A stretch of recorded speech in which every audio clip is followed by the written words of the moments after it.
Did Burr ever say, I could shoot a man on Fifth Avenue and can get away? Because he kind of did in Weehawken. He's like, I could shoot a man in Weehawken and get away with it. You've reached American History Hotline. You ask the questions, we get the answers. Leave a message. Hey there, American History Hotliners. Your host, Bob Crawford here. Welcome back. You know the drill by now. Send your questions and I'll find you some answers. That email is americanhistoryhotline@gmail.com. That's americanhistoryhotline@gmail.com. Okay, let's get on with it. Today, we're welcoming back to the show our good friend, Lindsay Chervinsky. She's a presidential historian and executive director of the George Washington Presidential Library.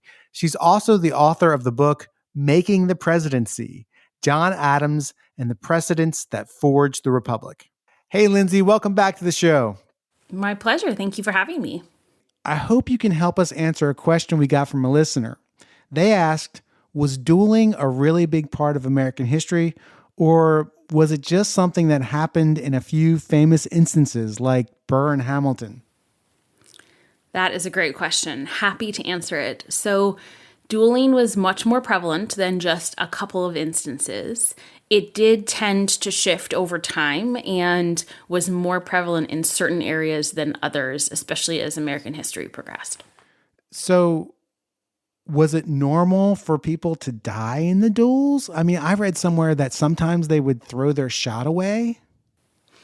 Yeah, so this is a great question. So a lot of dueling culture we actually inherited, like so many things, from European culture, especially British culture. And the point of a duel was not actually to kill someone. It was to avenge your honor or to prove that you were a man of honor.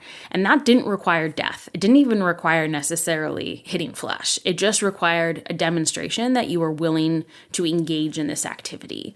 And there were a lot of rules that regulated how people participated in this. If anyone is a fan of Hamilton the musical, the dueling commandments were real things. And there was actually a book that was published in England that had all of these dueling commandments. They didn't call them commandments at the time. That was a Lin-Manuel Miranda edition, which I enjoy a great deal. So the idea was you would engage in what was called an affair of honor. Joanne Freeman, a wonderful historian, has written a great deal, wrote a book about affairs of honor. And you would have a second who was sort of like your co-conspirator, and they would negotiate the terms. And oftentimes, most affairs of honor did not actually get to the dueling field. So they would negotiate an honorable out, or a way that both sides were okay with whatever disagreement being solved. There were also then different ways that you could fight a duel. So there were sword duels, there were pistol duels, there were a lot of different ways that you could engage in this type of activity. In fact, I think Abraham Lincoln engaged in a sword duel. I think he selected swords for that particular engagement. Most duels, again, did not end in death. Oftentimes you would show up, and you would fire into the air. And the point was, again, just to demonstrate that you were man enough to show up to this thing, not to try and kill the other person. So when there was death or there was injury, that was actually more the aberration than the norm. So it kind of sounds like, to me, it's the old grade school, high school, 3 o'clock high thing where you just had to show up. If the bully said, you and me, 3 o'clock outside in the parking lot, you just really had to show up to preserve your honor. You also mentioned that this dueling guide came from England. Sounds like was it the whole tradition, the whole exercise of dueling? Is that something that we, of course, got from England? Yes, absolutely. So in the medieval period, dueling was actually part of the justice system. It was a way to get justice for certain wrongs, and it was a way to solve discrepancies or disputes in a way that if there wasn't evidence. So there was a movie about the last duel that came out a couple of years ago. That was the last duel that was fought in this part of the justice system. And then it became more of a social custom. And it sounds kind of crazy to us, but if we think about society at the time, you didn't have a social security number. You didn't have a credit check that could demonstrate that you were a reliable person. Instead, what you had was your honor or your reputation. And your name, what was associated with that honor and reputation, was how you could have business partners, was how you could get into school, was how you could make a good marriage, friends, associates. So really anything that you wanted to do in society, you had to have a good reputation in order to do it. And so people were very touchy about their reputation.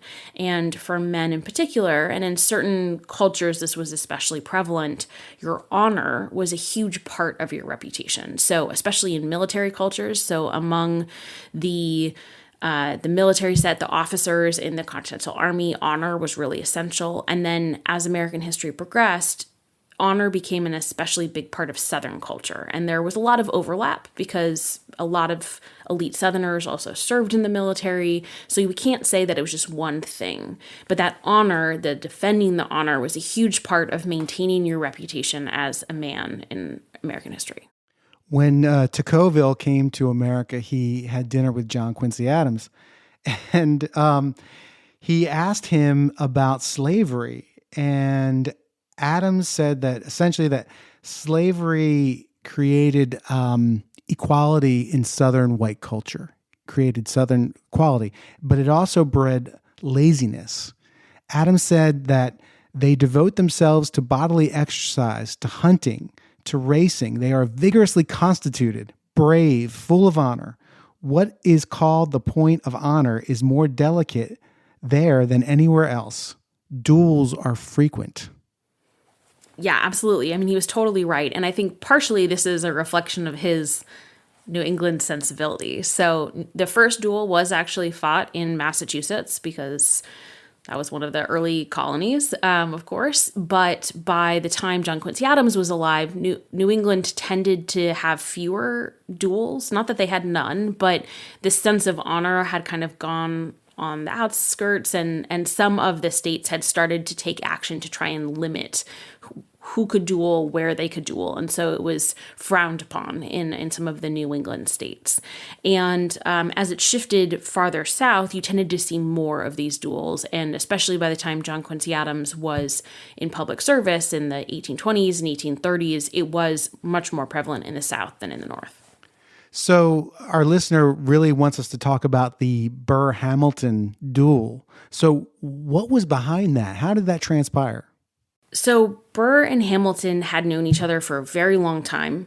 They had run in similar circles for a very long time. They had gone to similar educational institutions. They had both been in the Continental Army. They both made their home in New York. So this was a long-standing relationship. And initially, all accounts suggest they were on pretty good terms, but then over the years, they tended to compete a lot when it came to politics, when it came to elections. So for example, in 1800, Burr was really running the Republican ticket, or what we call the Democratic Republican ticket. They referred to themselves as Republicans. And Hamilton was running the Federalist ticket for the state electors and the state representatives in the New York City area. And when Burr's ticket won, it really swung the state to Jefferson in the upcoming presidential election. And Hamilton was extremely resentful. He blamed Burr for this action. A lot of people blamed Burr and also blamed Hamilton. Hamilton had been pretty instrumental in making sure Burr had lost his reelection campaign for the state legislature a couple years earlier. So this was a long-standing thing.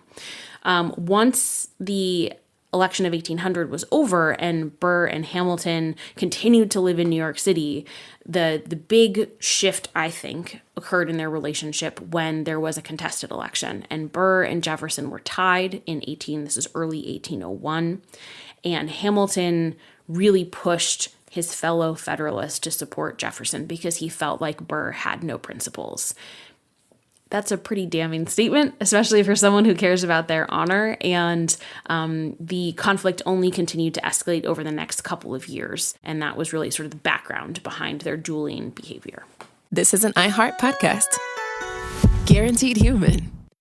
What's up, fam? It's sports journalist Ari Chambers. Hey, what's up, y'all? It's your girl, Sam J. And we're the hosts of Everyone Watches Women's Sports, a new podcast from Together. We're breaking down the biggest headlines, the viral moments, and the stories everyone's talking about across women's sports. From game-changing performances to culture-shifting conversations, we'll give you our takes, our debates, and a few laughs along the way.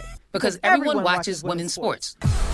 Listen to Everyone Watches Women's Sports On the iHeartRadio app, Apple Podcasts, or wherever you get your podcasts.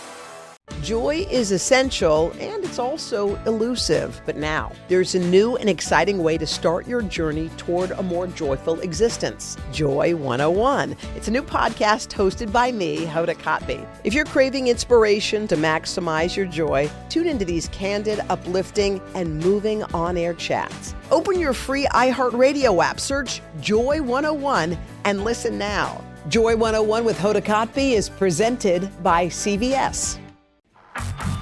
My first guest is Paris Hilton, Shakira, Luke, and Yerin. Have surprises?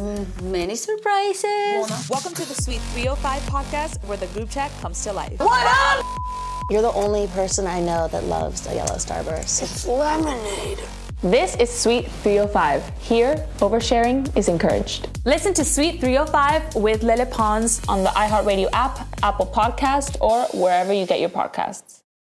Hey everyone, it's the Jonas Brothers. This week on the podcast, Hey Jonas, we're hanging out with Michael Bublé. After Kevin's recent interesting confession about Michael, we figured there's only one thing to do. We must invite Michael Bublé on the podcast, and we want to know what's on his Sexy Time playlist. You know, I did an interview, and they're like, have you heard about this Jonas Brothers thing? And they were like, what did you think of it? And I was like, well, I mean, it's reciprocal. We talk about Kevin's confession, Michael's reaction, and a whole lot more. Our conversation with Michael Bublé is out now. Listen to Hey Jonas on the iHeartRadio app, Apple Podcasts, or wherever you get your podcasts. 30 years ago, an island off Manhattan almost brought down New York City. Who will you trust? Your friends and neighbors? Or will you trust the people 5 miles overseas? This is a story about neighbors turning on each other and what happens when a forgotten place decides it's had enough. But we're not stopping, are we? Listen to Revisionist History, The Staten Island Problem on the iHeartRadio app, Apple Podcasts, or wherever you get your podcasts. It's resonant to today, where you will have certain politicians that were traditionally of one ideology and one party who will support a candidate that they would never have agreed on, other than thinking that the democracy was at stake. What happened to Burr after the duel? Here he's killed one of the founders, one of the men instrumental with founding the nation and setting up the economic system, at least. So what happens to a vice president after that?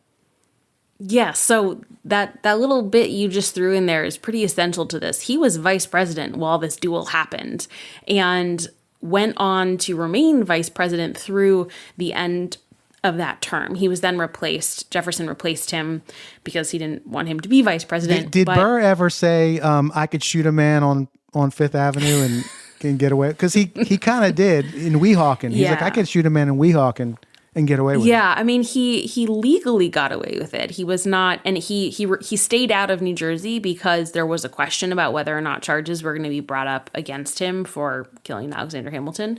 So he did not really go back to that area, but there were no legal repercussions, but it certainly had political repercussions. So Jefferson had already wanted to replace Burr, but that made it very easy to do so. It was a very easy thing to point to. And Burr's later years were equally dramatic. He went on to maybe commit treason. It's not totally clear. There was a scheme to try and start sort of a new republic out west, and charges were brought against him, and then they kind of were quashed, and Jefferson really wanted him to be convicted, and John Marshall sort of interfered. It's a very complicated story. It's still very complicated today because the truth of the matter is sort of lost to us, and so we can put together our best guess. Whatever it was, he was up to no good. And so he was sort of a pariah, and he went out west. He did all sorts of things, but his life was never the same, and his political stature was never the same. Who was our most duelingest president? Oh, that's a good question. So I think Andrew Jackson actually fought the most duels. But James Monroe is a close runner-up in how many duels he almost got in. He almost had a duel with Hamilton in 1797, I believe. And he was then pretty instrumental in preventing another duel later, but he had a tendency to get close. But I believe it was Andrew Jackson who fought the most duels. And he actually killed someone in one of his duels. Over horse racing? Or did the guy not die over that? There was, I don't remember the details of that, but what was interesting, and to get back to the initial question, is it was held against him that this person died in the duel, because that was, unless you really had antagonism, that was not really the point. And so people often referred to him as a murderer in a way that they would not for someone else who had engaged in a duel because of this outcome. Any other famous duels, or at least public political duels, that come to mind? Well, I don't know if they actually classified this as a duel, but one of the ones that I think probably does account for that was the famous Lyon-Griswold fight, which took place in Congress in the spring of 1798, if I'm remembering my dates correctly. So Roger Griswold and Matthew Lyon were both in the House of Representatives, and Roger Griswold had accused Matthew Lyon of cowardice, of leaving the field of battle during the Revolution. And again, for military men, this is one of the big strikes against your honor if you're accused of cowardice. So Matthew Lyon then spat in his face, which was a response, according to this, code of conduct, was one of the responses that you would give to someone who was not your equal. It was very insulting. It's almost like if you were to slap someone today, like if it's a real man, you punch them. If it's someone beneath you, you slap them. So he spat in Roger Griswold's face. Griswold waited to see if Congress would do anything about it. And when they neglected to punish Lyon, he then started beating Lyon with a cane. And then I think Lyon picked up a fireplace tong, and they were basically having like a full-on brawl in the floor of Congress, which involved many of their other supporters as well. So, we think Congress is bad today, and I'm certainly not saying it's Congress's best moment, but for the moment, there have been no brawls with canes and fireplace tongs in a bit. Fireplace tongs, they were a popular implement back in the day. It's a handy weapon if you need a fire all the time to stay warm. That's right. When did dueling come to an end? And could I even ask, thinking of today, why? Why did it come to an end? Yeah, so a lot of states started to pass laws that made dueling illegal. And they were... that started actually fairly early, but it spread over the states over time. 18 states had outlawed dueling by 1859. So right before the Civil War, dueling was outlawed in almost all of the North, but it was still regularly practiced in the South, in the West. I don't know when the last recorded duel is, because my guess is it was probably somewhere out west and it was still illegal, but people were still doing things. And just because it was illegal, as we know, doesn't mean that people don't always do it. I think it still goes on with every day at the playground. Every day. Yeah, well, it's a great point. I mean, and if we think about in modern culture, when there were the various rap battles and, different feuds between West Coast and East Coast, a lot of that behavior could actually really be classified as dueling behavior. And what about gunfights in the Wild West, like the showdown at the OK Corral and something like that? Exactly. Now, I think that maybe did have the intended purpose of killing someone, so maybe the goals of the duel was slightly different, but certainly the idea of showing up to demonstrate your manliness and your courage is something that has, I think, remained an integral part of American culture. Could I challenge someone to a duel today, or would I go to jail? So you would, I believe, go to jail because, well, let me back that up and say, probably depends on the circumstance. A lot of states have what is considered to be stand your ground laws. So if someone comes into your home, you can defend yourself in your home with guns. But if you were to say to someone, I challenge you to a duel, and you actually shot them, then yes, you would go to jail. So probably don't do that. But, if you're interested, there's always fencing as an option, and that's a perfectly sanctioned way to play with swords. We'll just settle it, on the social media site. That's where all arguments are to be settled or not settled. Lindsay Chervinsky, thank you so much for speaking with us today. Thank you for having me. You've been listening to American History Hotline, a production of iHeart Podcasts and Scratch Track Productions.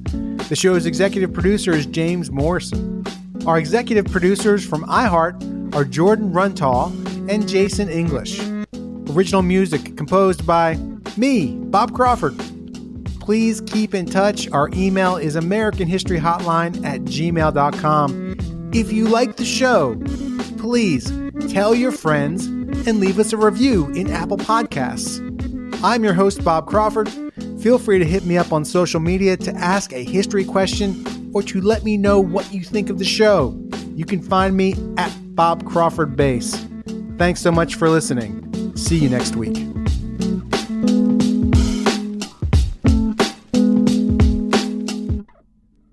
What's up, fam? It's sports journalist Ari Chambers. Hey, what's up, y'all? It's your girl, Sam J. And we're the hosts of Everyone Watches Women's Sports, a new podcast from Together. We're breaking down the biggest headlines, the viral moments, and the stories everyone's talking about across women's sports. From game-changing performances to culture-shifting conversations, we'll give you our takes, our debates, and a few laughs along the way.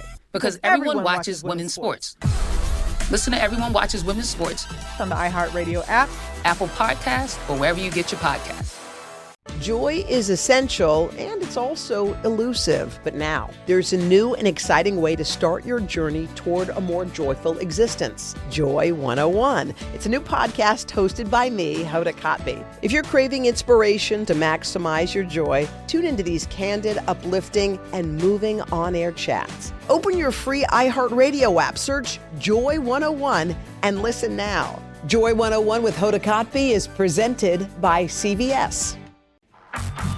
My first guest is Paris Hilton, Shakira, Luke, and Yerin. Have surprises? Many surprises. Welcome to the Sweet 305 podcast, where the group chat comes to life. What up? You're the only person I know that loves a yellow Starburst. It's lemonade. This is Sweet 305. Here, oversharing is encouraged. Listen to Sweet 305 with Lele Pons on the iHeartRadio app, Apple Podcast, or wherever you get your podcasts. Hey everyone, it's the Jonas Brothers. This week on the podcast, Hey Jonas, we're hanging out with Michael Bublé. After Kevin's recent interesting confession about Michael, we figured there's only one thing to do. We must invite Michael Bublé on the podcast, and we want to know what's on his Sexy Time playlist. I did an interview, and they're like, have you heard about this Jonas Brothers thing? And they were like, what did you think of it? And I was like, well, it's reciprocal. We talk about Kevin's confession, Michael's reaction, and a whole lot more. Our conversation with Michael Bublé is out now. Listen to Hey Jonas on the iHeartRadio app, Apple Podcasts, or wherever you get your podcasts.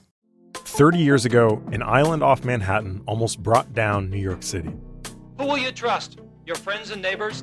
Or will you trust the people 5 miles overseas? This is a story about neighbors turning on each other and what happens when a forgotten place decides it's had enough. But we're not stopping, are we? Listen to Revisionist History, The Staten Island Problem on the iHeartRadio app, Apple Podcasts, or wherever you get your podcasts. This is an iHeart podcast. Guaranteed human.